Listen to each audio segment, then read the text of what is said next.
India गठबंधन के उपराष्ट्रपति पद के उम्मीदवार जस्टिस बी सुदर्शन रेड्डी पर केंद्रीय गृह मंत्री अमित शाह ने एक बार फिर से हमला बोला।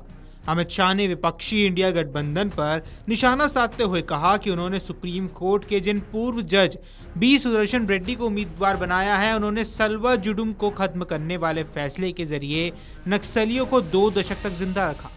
एक इंटरव्यू में अमित शाह ने कांग्रेस नेता राहुल गांधी पर भी सवाल उठाए और कहा कि उन्हें यह जवाब देना चाहिए कि ऐसे व्यक्ति को क्यों चुना गया जो वामपंथी सोच से सहानुभूति रखता है और जिनकी वजह से एक ऐसा नागरिक सुरक्षा समूह खत्म हुआ जो नक्सलियों का सफाया कर सकता था। बता दें कि जुलाई 2011 में जस्टिस सुदर्शन रेड्डी और जस्टिस एस निज्जर ने मिलकर छत्तीसगढ़ के बस्तर क्षेत्र में चल रहे सलवा जुडूम अभियान को गैर कानूनी और असंवैधानिक घोषित किया था। उस समय छत्तीसगढ़ में भारतीय जनता पार्टी की सरकार थी और रमन सिंह मुख्यमंत्री थे। सुप्रीम कोर्ट के फैसले में कहा गया था कि सलवा जुडूम का गठन राज्य सरकार के उस संवैधानिक जिम्मेदारी से पीछे हटने जैसा है जिसमें नागरिकों को सुरक्षा देने के लिए एक प्रशिक्षित और स्थायी पुलिस बल होनी चाहिए। अमित शाह ने इंटरव्यू में कहा कि नक्सलियों ने स्कूलों को तबाह कर दिया था, वहां सीआरपीएफ व सुरक्षा बलों को तैनात किया गया था, लेकिन कोर्ट के आदेश के बाद रातों रात उन्हें हटा दिया गया।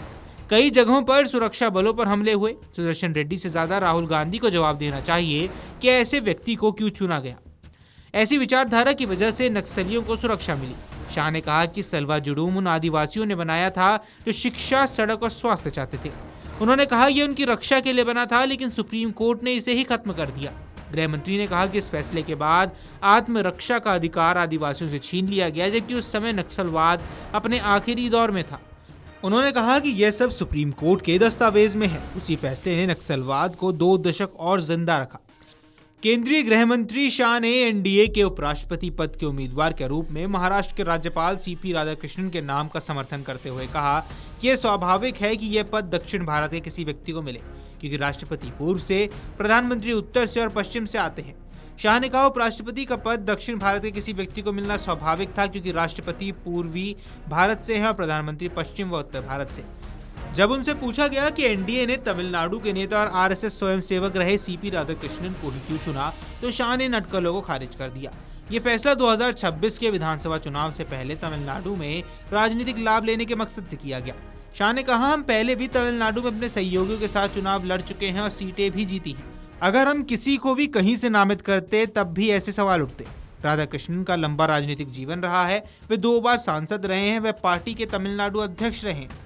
वे झारखंड, तेलंगाना, पुडुचेरी और महाराष्ट्र के राज्यपाल भी रहे हैं। उन्होंने सार्वजनिक जीवन में साफ सुथरी छवि बनाए रखी। वह एक परिपक्व राजनेता हैं। जब उनसे पूछा गया कि क्या राधाकृष्णन का चयन उनके आरएसएस से जुड़े होने के कारण किया गया, तो शाह ने कहा कि आरएसएस से जुड़ाव कोई कमी नहीं है। उन्होंने कहा प्रधानमंत्री मोदी भी संघ से जुड़े थे, मैं भी जुड़ा हूं। क्या लोगों ने हमें इसलिए नहीं चुना कि हमारा संघ से संबंध है? क्या यह कोई माइनस पॉइंट है?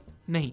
अटल बिहारी वाजपेयी और लाल कृष्ण आडवाणी भी संघ से जुड़े थे और राधाकृष्णन का भी यही संबंध है। बता दें कि अमित शाह ने शुक्रवार को बी सुदर्शन रेड्डी पर निशाना साधा था।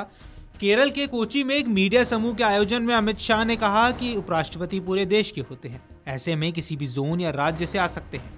अमित शाह ने कहा कि साउथ वर्सेस साउथ के तौर पर इसे नहीं देखा जाना चाहिए। शाह ने कहा मैं पहले कांग्रेस की चॉइस के बारे में बताता हूं। उन्होंने कहा कि बी सुदर्शन रेड्डी की उम्मीदवारी से केरल में कांग्रेस की उम्मीदवारी से बची कुछ उम्मीद भी खत्म हो गई। अमित शाह ने कहा कि सुदर्शन रेड्डी वही सज्जन हैं जिन्होंने नक्सलवाद की मदद के लिए सलवा जुडूम का निर्णय दिया था, मगर ये निर्णय नहीं होता तो नक्सलवाद 2020 तक खत्म हो जाता। शाह ने कहा कि बी सुदर्शन रेड्डी ने ऐसी विचारधारा से प्रेरित होकर किया था। उन्होंने कहा कि केरल ने नक्सलवाद का दंश झेला है।